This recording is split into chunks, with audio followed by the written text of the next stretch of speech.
Good morning बच्चों।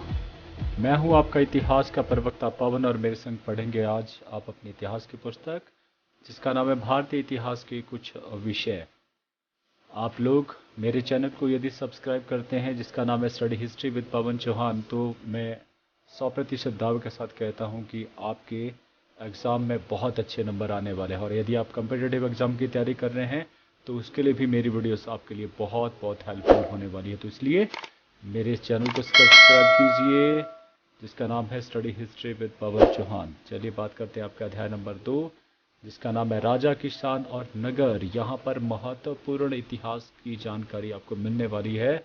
मौर्यों से लेकर गुप्त काल तक का जो समय है उसकी संपूर्ण जानकारी इस अध्याय नंबर 2 में आपको मिल रही है और इसका 8 पार्ट में आप तक जो पहुंचा भी चुका हूं। भाग नंबर 9 में आज जो हमारे विषय रहेंगे वो रहेगा गुप्त राज्य शासन व्यवस्था, और दूसरा रहेगा गुप्त काल को स्वर्ण युग क्यों कहा जाता है। बहुत बहुत इंपॉर्टेंट है दोनों ही। चलिए, लेकिन 8वां पार्ट अगर आपने ध्यान से समझा होगा, सुना होगा, तो उसका एक छोटा सा टेस्ट मैं लेने जा रहा हूँ। 10 रिक्त स्थान आपको भरने हैं, तो तैयार हो जाइए हमेशा की तरह। पहला रिक्त स्थान ये रहा। डैश को भारतीय नेपोलियन के नाम से भी जाना जाता है। गुप्त काल का वो शासक जिसे भारतीय नेपोलियन कहा जाता है। सही उत्तर है समुद्रगुप्त, बिल्कुल सही है। दूसरा क्वेश्चन या दूसरा रिक्त स्थान, समुद्रगुप्त डैश का पुत्र था, मतलब उनके पिता का नाम आपको बताना है। समुद्रगुप्त के और बड़े योग्य थे जिनका नाम था चंद्रगुप्त प्रथम। चंद्रगुप्त प्रथम वो शासक जिसे असली संस्थापक के तौर पर जो है माना जाता है, जिन्होंने शासन किया था 320 से लेकर 335, और समुद्रगुप्त 335 से लेकर 375। समुद्रगुप्त ने दक्षिण भारत के कितने राज्यों को पराजित कर उनकी अधीनता को स्वीकार करवाया था? याद होगा। यस, बिल्कुल सही है, 12।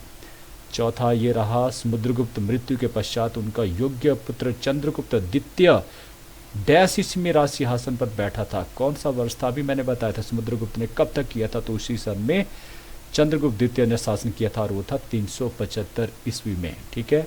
पांचवा ये रहा, हूण डैश एशिया की एक असभ्य लड़ाकू और निर्दयी जाति थे। एशिया के कौन से भाग से वो आए थे?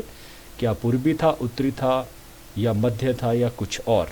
बिल्कुल सही है, और वो मध्य एशिया से वो आए थे, यानी कि ईरान की तरफ से वो आए थे। छठा आता ये, हुणों ने प्रथम बार भारत पर डैश ईस्वी में आक्रमण किया था। कौन सा सन था जब उन्होंने आक्रमण किया था? तो वो सही था 455 ईस्वी में।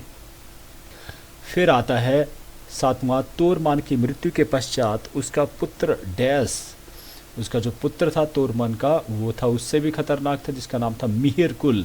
555 ईस्वी में जो है सिंहासन पर बैठा था। ठीक है। तो 8वां क्वेश्चन, गुप्त साम्राज्य के पतन का मुख्य कारण डैश के दुर्बल उत्तराधिकारी थे, कमजोर उत्तराधिकारी थे। कौन? स्कंद गुप्त के पश्चात वो सारे उत्तराधिकारी कमजोर, तो स्कंद गुप्त रहेगा यहाँ पर। 9वां ये रहा, गुप्त शासकों ने डैश पश्चिमी सीमा की सुरक्षा की ओर कोई ध्यान नहीं दिया। बताया था मैंने को, कौन सी सीमा थी वो?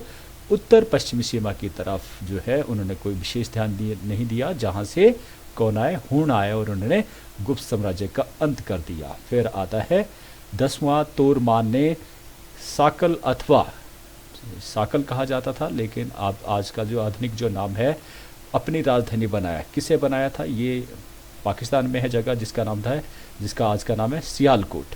तो साकल को उन्होंने अपनी राजधानी बनाया था। ठीक है, क्लियर हो गया।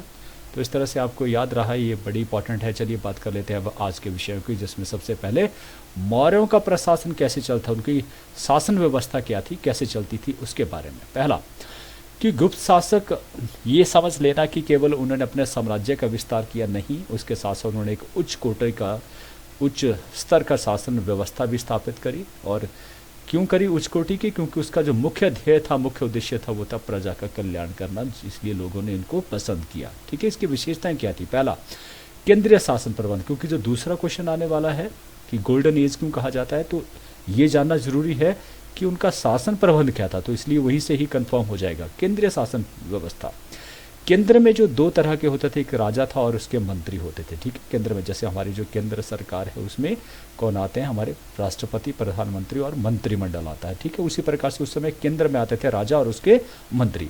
तो राजा आपको मालूम है कि सर्वोच्च अधिकारी होता था, सर्वोच्च अध्यक्ष भी होता होता। जिला का मतलब जिलाधीश की बात कर रहा हूँ मैं, जिलाध्यक्ष नहीं, जिलाधीश कि सबसे बड़ा जो न्याय का होता था वो भी राजा के ही पास, और सबसे बड़ा न्यायालय जो है उसी के दरबार में लगता था, सर्वोच्च न्यायाधीश था। सारी शक्तियाँ, मतलब ये कहेंगे कि एक धुरी थी जिसके चारों तरफ सभी घूमते थे, और सभी को उसकी बातों को मानना जो है जरूरी होता है, और हर एक शब्द जो उसने कह दिए वो कानून ही माना जाता था। ठीक है, तो उसकी असीमित शक्तियाँ था, सब शक्तियों का वो मालिक हुआ करता था। लेकिन मैंने फिर से कहा कि बहुत सारे गुप्त शासक, स्कंद गुप्त का ऐसे शासक थे जो केवल प्रजा के कल्याण के लिए इन शक्तियों का इस्तेमाल जो कर रहे थे। तो ये रहा राजा। दूसरा था मंत्री। उसने शासन को अच्छे ढंग से चलाने के लिए मंत्री नियुक्त किए होते थे, जैसे कि आज भी जो है भारत सरकार में कैबिनेट मंत्री और राज्य स्तर के मंत्री नियुक्त किए जाते हैं केंद्र सरकार में, जो अपने अपने विषयों के ऊपर काम करते हैं जो उनको दिया होता है। ठीक है, तो क्यों? क्योंकि अच्छा शासन चलाने के लिए। तो ये व्यवस्था जो है पहले से ही स्थापित है, मौर्यों से लेकर या उससे पहले भी व्यवस्था इसी तरह से स्थापित थी। तो ये मंत्री हमेशा जो है, जो मंत्री परिषद होती थी उसके प्रति जो है वो समर्पित होती थी और उसके लिए ही कार्य रहते हैं। राजा को अपना ये परामर्श देते थे सभी मंत्री, लेकिन राजा इनके परामर्श को मानना जो है जरूरी नहीं होता था। याद रखना, जरूरी नहीं होता था। कुछ मंत्री जिनके नाम जो है यहाँ पर लिखे गए उनको आपको याद करना पड़ेगा, जैसे कि संधि विग्रह। तो जो संधि विग्रह है उसका मतलब क्या हुआ कि ये वो मंत्री था जिसे युद्ध या शांति मंत्री भी कहा जाता था। ये युद्ध करना हो, शांति करनी हो, तो उससे परामर्श जो है किस मंत्री से लिया जाएगा? संधि विग्रह के बाद। महादंड नायक, मुख्य न्यायाधीश, ठीक है, न्याय मंत्री भी कहलाता था। महाप्रतिहार, जबकि सबसे बड़ा जो दंड नायक होता था वो राजा अपने आप होता था, उसके बाद कोई जो है न्यायालय नहीं होता था। फिर दंडपाशिक होता, पुलिस विभाग का जो है उच्च अधिकारी। महाबलाधिकारिता, ये पैदल सेना का मंत्री होता था। महापिलुपति या हाथी सेना का प्रधान होता था, और महाअश्वपति ये घुड़सवार सेना का प्रधान होता था। ये आपको नाम याद रखना होंगे इन मंत्रियों का। फिर दूसरा आता है केंद्र के बाद आता है प्रांतों में, है ना, राज्यों में विभाजित। जैसे पूरा भारतवर्ष जो है वो अलग अलग प्रांतों, जिसमें से हिमाचल भी एक है। तो वैसे ही प्रांतीय प्रबंध क्या था? प्रशासन की जो सुविधा के लिए जो है आगे प्रांतों में विभाजित था, लेकिन प्रांतों को उसमें प्रांत नहीं कहा जाता था, उसमें कहा जाता था भुक्ति। याद रखना, भुक्ति, ये शब्द याद रखना पड़ेगा आपको। और प्रत्येक जो प्रांत का जो अधिकारी जिसे गवर्नर माना जाता है वो उपारिक कहलाता था। तो याद रखना, भुक्ति और उपारिक। भुक्ति जो है वो प्रांत होता था और उपारिक उसका बड़ा अधिकारी होता जिसके अधीन। और ये जो उपारिक होता था प्राय राजकुमार होते थे। ठीक है, अगर राजकुमार नहीं है तो उसकी जगह जो संबंधी है उनको भी नियुक्त कर लिया जाता था, जो उसी राजवंश से संबंध रखते हो उनको रखा जाता था। या फिर बहुत ही विश्वास पात्र है राजा का, उसे भी इस पद पर जो है नियुक्त किया जाता था। किसके ऊपर? उपारिक, प्रांतों का मुखिया, जैसे सीएम होता है तो उसकी जगह पर भुक्ति का जो अध्यक्ष हो गया, कौन हो गया? बड़ा हो गया, अधिकारी होगा उपारिक, सीएम, गवर्नर। क्लियर हो गया जी?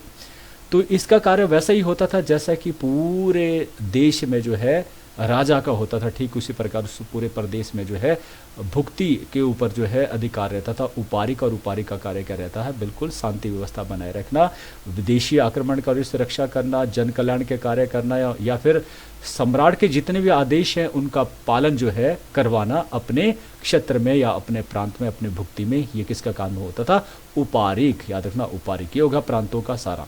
फिर आता है उसके बाद स्थानीय प्रबंध। स्थानीय प्रबंध मतलब जो जिलों की बात कर रहा है, क्योंकि आगे जो है प्रांत जो है किस में विभाजित होते हैं? जिलों में, है ना। राज्य आगे जिलों में, जैसे हिमाचल जो है 12 जिलों में विभाजित है अच्छा शासन देने के लिए। इसी प्रकार की उस समय भी व्यवस्था, उस समय जिलों का कहा जाता था विषय। याद रखना, विषय। और उनके जो प्रमुख प्रधान होता है उसे विषयपति कहा जाता था। ठीक है, जिलाधीश, विषयपति। क्लियर हो गया? विषय हो गया जिले, जिले का जो बड़ा अधिकारी होगा उसका विषयपति कहा जाएगा। और ये इसके लिए सहयोग के लिए बहुत सारे अधिकारी नियुक्त किए जाते थे, और उनके साथ जो है काम करके ये उस जिले में जो है पूरी तरह से जो शांति व्यवस्था कायम करना, उसी तरह से जो कार्य यहाँ पर है उसी तरह से ये कार्य उनको करना पड़ते थे। क्लियर हो गया? तो इनकी जो नियुक्ति होती, किन की बात कर रहा हूँ? हम बात कर रहे हैं विषयपति की जो नियुक्ति होती थी, या तो जो जिस राज्य की बात कर रहे हैं उस राज्य का जो बड़ा अधिकारी है उपारिक, जो राजकुमार भी हो सकता है दूसरे, या तो वो करता था, या फिर जो है राजा सीधे तौर पर जो है इनकी नियुक्ति करता था। किसकी? विषयपति की। क्लियर है? तो इसकी चीज़। और सबसे स्थानीय स्तर पर अब हम बात करेंगे इससे भी नीचे की, तो सबसे नीचे जो इकाई होती थी वो होती थी ग्रामीण या गांव जो है सबसे बड़ा जो है सबसे छोटी निजी इकाई होती थी, और इसका जो मुखिया होता था उसको ग्रामिक कहा जाता था। याद रखना, ग्रामिक, बहुत सारे शब्द हैं जो आपको याद रखना हो, तो ग्रामिक। और ग्रामीण किसकी सहायता से शासन चलाता था? वो गांव की जितनी भी पंचायत होती थी, जो मेंबर्स होते हैं उनके सहयोग से जो है वो गांव की देखभाल जो है करते थे। जैसे कि आज भी गांव का जो में प्रचलन है गांव पंचायत का। क्लियर है? तो ये होगा, हमने पढ़ लिया स्थानीय प्रबंधक तीन तरह से, केंद्रीय, प्रांतीय और स्थानीय। इसके अलावा और भी बात कर लेते हैं, वो है न्याय प्रबंध। कैसा न्याय प्रबंध? ज़्यादातर जानकारी आपको मिल चुकी है। बहुत न्यायप्रिय शासक हुआ करते थे और अपनी शक्तियों का दुरुपयोग नहीं करते थे। कानून से संबंधित कई ग्रंथ उस समय जो लिखे गए थे, संकलित किए गए थे। और एक और इम्पॉर्टेंट चीज़ कि कानून के संदर्भ में आज भारतवर्ष में जो दीवानी और फौजदारी मुकदमे जो है अलग अलग जो माने जाते हैं, तो वो ठीक उसी समय से जो प्रारंभ हो गए थे, गुप्त काल से ही प्रारंभ हो गए थे। दीवानी का मतलब हुआ ऐसे मामले जिनमें जमीन से संबंधित तो है, और फौजदारी कौन हुए जिनमें जो है सीधे तौर पर मार काटे मारा जाता है कुछ भी, या चोरी डकैती की जाती है, उनसे संबंधित फौजदारी मुकदमे। क्लियर हो गया? तो ऐसे ये गुप्त काल से ही अलग जो है कर दिए गए हैं। इसके अलावा उस समय जो दंड दिए जाते थे वो नरम होते थे, ज़्यादा जो है बड़े नहीं दिए जाते थे। कुछ अपराधियों को जो जुर्माना लगाया जाता था ज़्यादातर, अधिकतर, और घोर अपराध करने पर उनका हाथ पांव जो है काट दिए जाते थे, या मृत्युदंड किसी को नहीं दिया जाता था उस समय। और फाहियान चीनी यात्री जो लिखता है कि भारत में जितनी उसने यात्रा करी, हजारों मीलों की यात्रा की, लेकिन कभी भी उसे लूटा नहीं गया। तो ऐसा जो है शांति प्रिय जो है वो उस समय शासन था। किस वजह से? क्योंकि न्याय प्रबंध क्या था? बहुत अच्छा था। पांच जो है आर्थिक प्रबंध। सोचिए अगर किसी ने चोरी करी हो तो उसके हाथ काट दिए जाए, उसको मालूम कि मेरे हाथ काट दिए जाएंगे तो कभी चोरी करेगा। तो ऐसे ही जो है न्याय प्रबंध उस समय था, जिस वजह से लोग जो है वो इसके बारे में सोचते तक नहीं थे। पांचवा था आर्थिक प्रबंध। आर्थिक प्रबंध में जो आय के साधन की दो बार पर करें, तो आय क्या थी और दूसरा हम बात करेंगे व्यय। तो आय के साधन में सबसे इंपॉर्टेंट है कि भूमि से जो कर लिया जाता था वो आय का मुख्य जो है स्रोत हुआ करता था। और आय का जो भूमि से कर लिया जाता था उसका भी जो है अलग अलग भूमि के ऊपर अलग अलग तरह से जो है वो रहता था। जैसे कि सबसे जो उपजाऊ भूमि थी, सबसे उपजाऊ जो भूमि होती थी, क्योंकि उपज के आधार पर ही जो है, उपजाऊ शक्ति के आधार पर ही जो लगान लगाया जाता था, जो एक हम बोलेंगे वैज्ञानिक तरीका था। क्योंकि कुछ ज़मीन ऐसी होती है जहाँ पर बहुत उपजाऊ है, कुछ जो बहुत कम उपजाऊ है, तो ऐसा नहीं कि दोनों से बराबर जो कर लिया जाएगा। तो जो सबसे ज़्यादा उपजाऊ होती थी उसका छठा भाग, 1/6 भाग जो है दिया जाता था। ठीक है? और जो सबसे कम उपजाऊ होती थी उससे 8 से 12 भाग जो है वो कर लिया जाता था, कम कर लिया जाता था। ठीक है? इसके अलावा जो है और भी साधन थे, छोटे साधन, जैसे कि चुंगी कर लगाना, आर्थिक दंड है, या पराजित शासकों से धन लेना, या फिर जो है उपहार के तौर पर वनों या चारागाह या नमक की खाद्यान्नों से जो है आय प्राप्त करना। तो ये आय के साधन थे राज्य की। उसे व्यय कैसे किया जाए, खर्च कैसे किया जाता है, ये सब आर्थिक में आता है। तो गुप्त शासक अपनी आय का जो अधिकांश भाग था, याद रखना, जन कल्याण के कार्यों में लगाते थे। जैसे मंदिर बनाना, उनके लिए जो है वो किसी भी तरह की सड़कें करना, कुएं खुदवाना, या कुछ भी किसी भी प्रकार के कर्मचारियों की जो है वो, ये सेना और कर्मचारियों को जो है उनका मेहनताना देना, पैसा देना, तो ये सारा खर्च किससे होता था?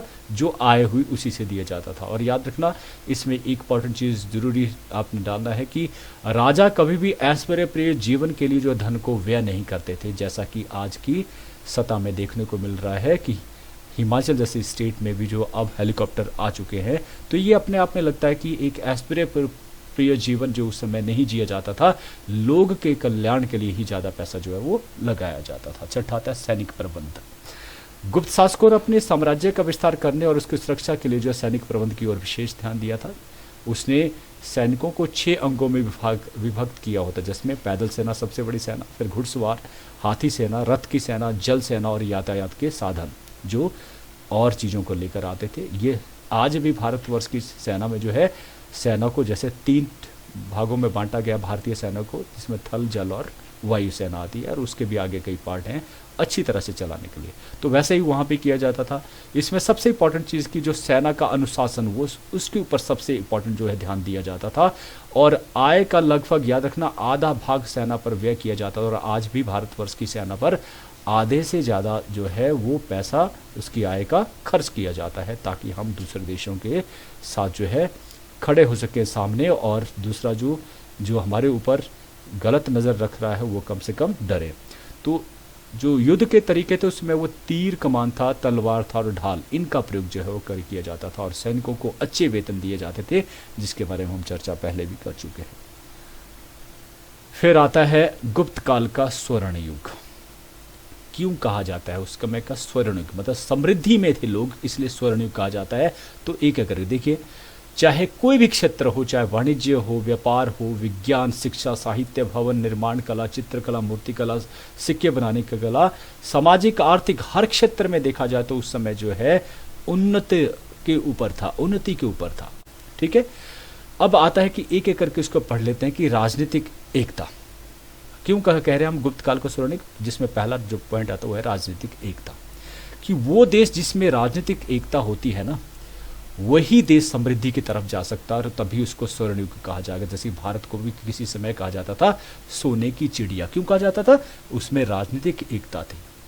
तो जो बात कर लेते हैं कि हम बात कर रहे हैं अपने गुप्त काल की, तो गुप्त काल से पहले का समय देखें और उससे पहले देखें तो आपको मौर्यन काल याद आएगा। और मौर्यन काल में जो है ठीक इसी प्रकार की स्थिति थी, लेकिन उसके बाद जैसे बृहद्रथ की हत्या होती है और उसके पश्चात फिर से देश छोटे छोटे राज्यों में विभाजित हो जाता है और मगध एक छोटे से प्रांत में जाकर जो है रुक जाता है। तो शक आते हैं, हूण आते हैं, कुषाण आते हैं और सारे जो है इन जगहों को लूटते चले जाते हैं। ठीक है, तो समृद्धि गायब हो जाती है। फिर आते हैं गुप्त साम्राज्य, जिसकी स्थापना जो है श्रीगुप्त ने करी थी, लेकिन सही संस्थापक थे चंद्रगुप्त प्रथम। फिर आते हैं उनके बेटे योग्य बेटे समुद्रगुप्त, और उसके बाद प्रारंभ हो जाता है अच्छे दिनों का फिर से आ जाना, और वो अच्छे दिन का राजनीतिक एकता स्थापित हो जाना। पूरा जो है फिर से उत्तर भारत पूरी तरह से एक राष्ट्र के अधीन आ जाता है और वहाँ पर प्रगति होती है हर क्षेत्र में, और इस तरह से राजनीतिकता स्थापित होने से एक नया युग आरंभ होता है और उसे नाम दिया गया स्वर्ण युग। क्लियर है? दूसरा आता है अच्छे शासन व्यवस्था, कि उन्होंने केवल एक बड़ा साम्राज्य ही स्थापित नहीं किया, बल्कि उन्होंने एक अनुशासित एक ऐसा साम्राज्य स्थापित की जहाँ की शासन व्यवस्था कैसी थी, बहुत ही अच्छी थी उनका। क्योंकि आपने पढ़ा भी कि उनका जो प्रमुख जो शासन व्यवस्था का एक प्रमुख जो माना जाता है, कर्तव्य माना जाता था राजा को, माना जाता कि कल्याण करना, प्रजा का कल्याण करना, निस्वार्थ भाव से सेवा करना। और वो कभी भी अपने वीआईपी जीवन के लिए नहीं सोचते थे। पैसा धन जो था वो अपने ऐश्वर्य प्रिय जीवन के लिए नहीं खर्च किया जाता था, बल्कि लोगों के लिए ही उसका इस्तेमाल किया जाता। तो सोचिए, जहाँ पर लोग सबसे इंपॉर्टेंट होते माने जाते होंगे तो वहाँ अच्छे शासन व्यवस्था स्थापित होगी ना अपने आप। तो राजा को देवता माना जाता था, इसलिए लोग उसको माने जाते थे और न्यायप्रिय होते थे।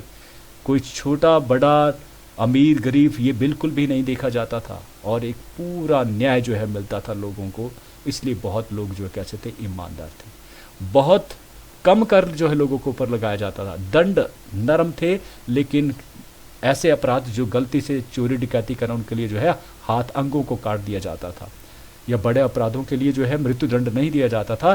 क्यों? क्योंकि उस समय लोगों में जो है वो इस प्रकार का कोई आचरण ही नहीं था, अनैतिक आचरण ही नहीं था। तो समृद्धि थी, इसलिए लोग जो समृद्ध थे, एक दूसरे की रिस्पेक्ट करने वाले लोग थे, बंटे हुए लोग नहीं थे, राजनीतिक एकता में बंधे हुए लोग थे। तो ऐसे लोग जो है वो समृद्धि होंगे। जब हम अपनी एनर्जी को अपने राइज के लिए लगाएंगे, दूसरों के साथ, पड़ोसियों के साथ लड़ने में न लगाकर अपने को समृद्ध करेंगे, तो देश अपने आप समृद्ध होता है, स्वर्ण युग आ जाता है अपने आप। तो ये अच्छे शासन व्यवस्था के कारण होता है। तीसरा आता है विज्ञान में उन्नति। देखिए, बहुत इंपॉर्टेंट चीज़ है कि गुप्त काल में जो विज्ञान में उन्नति हुई वो बहुत इंपॉर्टेंट, जिसके लिए हम फख्र करते हैं। अगर आप नाम याद रखेंगे, उस समय वैज्ञानिक क्षेत्र में आर्यभट्ट ने जो सूर्य सिद्धांत या पूरे वर्ल्ड में फेमस है, आर्यभट्ट, ये उस समय हुए। वैज्ञानिक वराहा मिहिर की पंच सिद्धांतिका और बृहद संहिता, ये बहुत बहुमूल्य जो है, जिसमें खगोल विज्ञान और वनस्पति विज्ञान के बारे में बहुत सारा नॉलेज आपको मिलता है। गुप्त ने जो है पहली बार जो न्यूटन के जो प्रसिद्ध आकर्षक शक्ति का उल्लेख किया, ये भी इंपॉर्टेंट है। चिकित्सा के क्षेत्र में याद होगा सुश्रुत, चरक और धन्वंतरी, कितने इंपॉर्टेंट नाम है चिकित्सा क्षेत्र में। तो ये कब पैदा हो? उसी समय जो है इनको जो है उसी समय गुप्त के शासनकाल में ही जो है ये लोग जो है सामने आए, और इनका जो है मान सम्मान, पूरा मान सम्मान जो है रखा गया, और इन्होंने बड़े बड़े ग्रंथ लिखे या चिकित्सा क्षेत्र में बहुत खोजे हुए, जिससे जो है भारतवर्ष को आज भी जो है वो क्या होता है, अपने पुरानी संस्कृति पर गर्व होता है तो इन लोगों के कारण। तो विज्ञान में उन्नति हुई। चौथा है साहित्य की उन्नति हुई। संस्कृत भाषा को उन्नत बनाया गया, उस शिखर पर थी। और उसमें कालिदास का नाम आप करें आहुदा, कितने बड़े बड़े ग्रंथ और कितने एक मतलब वेस्टर्न के जो है कांट के तरह इनको माना जाना कि कालिदास के जो अभिज्ञान शकुंतलम, मेघदूत, ऋतु संहार, विक्रमोर्वश, विशाखादत्त ने जो मुद्राधर नाम जो है नाटक लिखा, अमर सिंह, अमरकोश, शूद्र के नाटक, मचकटिक, विष्णु शर्मा जिससे बच्चे बड़े उसमें छोटे छोटे होते हुए देखते थे, पंचतंत्र की कहानियाँ, ये सब जो साहित्य उस समय के लिखे गए, जिन्हें बहुत सारे जो है पाली भाषा में जो लोग उस भाषा को जानते थे, बौद्ध साहित्य जो पाली भाषा में लिखे गए, दक्षिण भाषा में, तमिल भाषा में साहित्य लिखे जिन्हें संगम कहा जाता है। याद रखना इंपॉर्टेंट है कि संगम वो साहित्य जो दक्षिण में लिखे गए थे, तमिल भाषा में उन्हें संगम कहा जाता है क्योंकि संगम में ही इनको लिखा गया था। तो विद्वानों का संगम होता है, सभा होती है, वहाँ पर इन साहित्यों को लिखा जाता है, इन्हें संगम कहा जाता है। तो ये सारे साहित्य किस समय लिखे गए?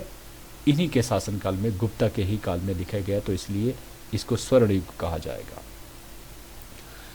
वाणिज्य व्यापार में उन्नति, बड़े बड़े नगर स्थापित हुए, बंदरगाहें स्थापित हुई, सड़कें बनी, व्यापारियों के लिए हर तरह की सुरक्षा सुविधा जो प्रदान की गई, उसमें बड़े बड़े व्यापारिक केंद्र जिसमें पाटलिपुत्र, मथुरा, शैली, वैशाली, उज्जैन, ताम्र लिपि, कौशाम्बी, बनारस, ये बड़े बड़े जो है शहर उसमें स्थापित हुआ। और यहाँ से दूसरे देशों के साथ भी व्यापार का जो है वो शुरू हुआ। श्रीलंका, चीन, अरब, ईरान, मिस्र, यूनान, रोम, सीरिया, सोचिए, इन देशों के साथ उसमें व्यापारिक संबंध स्थापित थे। और किन चीज़ों को बेचा जाता था? सूती, रेशमी कपड़े, औषधियाँ, गरम मसाले, नील, नारियल, हाथी दांत, ये सब इसके लिए भारत बहुत प्रसिद्ध था उस समय, ठीक है। और आने वाले समय भी इन्हीं चीज़ों के लिए भारत जो है वो केंद्र बना रहा। तो वाणिज्य व्यापार में उन्नति हुई उसी समय। छठा है कला का विकास। किसके कारण? ये राजाओं के कारण हुआ। अच्छा राजा जो अच्छा शासन देता है और अच्छी व्यवस्था करता है, लोगों को समृद्ध करता है, उसके बगैर नहीं हो सकता है। तो उस सोच के साथ जो है ये समृद्ध हुए और इस प्रकार से इसको कहा गया स्वर्ण युग। कला का विकास, अजंता तथा बाघ की गुफाएं, याद होगी अजंता, और ये महाराष्ट्र में, सौराष्ट्र में विधि भावों को व्यक्त करने वाली मूर्तियां आज भी विदेशों से देखने, पशु पक्षियों, बेल बूटी आदि के आकर्षक नमूने, चित्र संजीव, ऐसा लगता है जैसे बोल पड़ेंगे अभी। महात्मा बुद्ध की, विष्णु, शिव, सूर्य आदि की जो तस्वीरें बनी है या जो मूर्तियां बनी है वो बहुत देखने योग्य है। वास्तव में गुप्त काल की जो गंधार कला, कुषाण कला की कला से भी अधिक उन्नति। और मथुरा का शिव मंदिर, तिगवा का विष्णु मंदिर, ये सारी जो चीज़ें देखने के योग्य हैं। और इस काल में सबसे इम्पोर्टेंट चीज़ क्या है? वो है सिक्कों का, और भारतीय, मूल रूप से भारतीय सिक्कों का बनाया जाना। शुद्ध सोने के सिक्के, ये अपने आप में बहुत इंपॉर्टेंट है। तो उन सिक्कों से पता लगता है कि वो देश जो है कितना समृद्ध था, हमारा देश कितना समृद्ध था गुप्त काल में। सातवां आता है गुप्त काल में हिंदू धर्म की पुनर्जागृति। हिंदू धर्म फिर से जो है वो जागृत हुआ, उन्होंने हिंदू धर्म को ही अपनाया और उसे ही समृद्ध भी किया। तो हिंदू देवी देवताओं की समृद्धि में उसमें बहुत भव्य मंदिरों का निर्माण किया गया, दक्षिण भारत में तो खासतौर पर सुंदर मूर्तियां स्थापित हुई। हिंदू मंदिर धर्म में जो है आवश्यक संशोधन, अंधविश्वासों को दूर किया गया, विदेशियों को हिंदू धर्म में सम्मिलित होने की अनुमति दी गई। तो विदेशियों को हिंदू धर्म में सम्मिलित होने की अनुमतियां भी दी गई, जिस प्रकार से हिंदू धर्म को समृद्ध बनाया गया। आठवां है धार्मिक सहनशीलता, कि शासक न केवल अपने धर्म के प्रति, हिंदू धर्म के प्रति ही जो है ईमानदार रहे, बल्कि दूसरे धर्मों को भी उन्होंने बराबर का दर्जा दिया। मतलब वो भी साथ पैरेलल जो है वो समृद्ध होते रहे। तो धर्म के नाम को कोई बंटवारा नहीं हुआ। लोग जो है विभिन्न धर्मों के होते हुए भी एक प्यार मोहब्बत से जो है बने रहे, एकता के साथ रहे। और यही समृद्धि का उनका सबसे बड़ा जो है वो क्या था? एक हम ये कहेंगे कि आगे बढ़ने में अगर साथ दिया तो क्या था? वो जो एकता थी लोगों में विभिन्न धर्मों के होते हुए, आज भी अगर ये स्थापित भारतवर्ष में हो जाए तो भारत फिर से सोने की चिड़िया कहलाएगा, ऐसा मैं मानता हूँ। ये जरूरी होता है। तो धार्मिक सहनशीलता चंद्रगुप्त प्रथम से लेकर चाहे आगे के स्कंदगुप्त जो है, सभी ने जो है वो दूसरे धर्मों का बराबर जो है सम्मान किया। नौवां आता है सामाजिक क्षेत्र में उन्नति। उच्च नैतिक जीवन जो है, चाहे वो मदिरापान हो, लहसुन का प्रयोग करना हो, अगर ऐसे लोग होते थे उनको कहा जाता था चंडाल, है ना। गलत कार्य को, नैतिक जो अनैतिक मूल्यों को जो है पालने वाले लोग होते हैं उनको कहा जाता था उसमें चंडाल। और जो लोग ईमानदार, दयालु और दानी होते थे उनकी कदर होती थी और उनको बड़े बड़े पदों पर भी रखा जाता था। गरीबों के लिए अस्पताल बने थे, विश्राम गृहों का निर्माण किया गया था। तो इसलिए सामाजिक क्षेत्र में काफ़ी उन्नति हुई, इसलिए भी स्वर्ण युग जो है कहा जाएगा। और अंतिम आता है 10वां कि भारतीय संस्कृति का विदेशों में प्रचार। सोचिए अब उस समय भारतीय जो संस्कृति थी वो इतनी उच्च स्तर की थी, तो यही नहीं वो संस्कृति बाहर के देशों में भी फैली। कहाँ? जावा, सुमात्रा, बाली और बोर्नियो। इसलिए मानचित्र आप देख पाएंगे ये भारतवर्ष है, और भारतवर्ष से हम अगर बात करें जावा, सुमात्रा, ये देखेंगे ये आपका सुमात्रा है, ये जावा है, ये बोर्नियो है, और यहीं पर आपका जो है वो पड़ता है बाली। तो इन जगहों के ऊपर जो है अपना हिंदू धर्म, जैसे आज भी जाएंगे तो आपको हिंदू मंदिर यहाँ पर बहुत देखने को मिलेंगे। लोग जो है राम का जो है जब रामलीला होती तो यहाँ पर भी जो स्थापित, तो मतलब इस धर्म का फैलना जो है कब हुआ? गुप्त काल में जो है हमारा जो धर्म था वो दूसरे देशों में भी फैला। तो बड़ी बात है कि इस भारतीय संस्कृति का विदेशों में भी प्रचार हुआ, क्योंकि लोग तभी उसको एक्सेप्ट करते हैं जब वो उच्च स्तर की होती है। निम्न स्तर की किसी भी श्रेणी को लोग जो है एक्सेप्ट नहीं करते हैं। तो उपरोक्त विवरण से स्पष्ट है कि गुप्त काल जो है प्राचीन भारत का स्वर्ण युग था। ये स्वर्ण युग का मतलब ये नहीं कि सोना ही बरस रहा था सारी जगह। सोना का मतलब हुआ तुम हर एक चीज में वो देखें, समृद्धि देखें। हर आदमी जो है समृद्ध हो, विचारों से भी और कृत्यों से भी और बाहर से भी, चाहे उसका रहन सहन में उन्नति हो, चाहे उसके विचारों में, ये सारी चीज़ें भी उनको उन्नत बनाती है और उनको स्वर्ण युग भी उसी समय को कहा जाता है। तो इतिहास का जो महान युग रहा गुप्त काल का, उसको स्वर्ण युग कहना जो है वो उचित है। ये पूरा जो है इसका निचोड़ है। तो अंत की 2 लाइनें मैं आपको कहना चाहूँगा, और इस प्रकार आज हमारा ये चैप्टर खत्म होता है। आज का विचार, बदला लेकर आप सिर्फ एक बार खुश होते हैं। याद रखना, आपका किसी के साथ दुश्मनी है और आप चाहते हैं कि मैं उससे बदला लूं, आपको एक बार खुशी जरूर मिलेगी, लेकिन माफ़ करने का गौरव जीवन भर बना रहता है। आप कभी माफ़ कर दीजिए उसको, आप जिंदगी भर खुश रहेंगे कि मैंने बहुत अच्छा काम किया था। और ऐसा अगर आप काम कर जाएं तो मैं कहूँगा धरती पर स्वर्ग बनाने वाली बात होगी। इन्हीं शब्दों के साथ कि आप मुझे बड़े ध्यान से सुनते हो, उसके लिए आपका बहुत बहुत धन्यवाद। Thank you.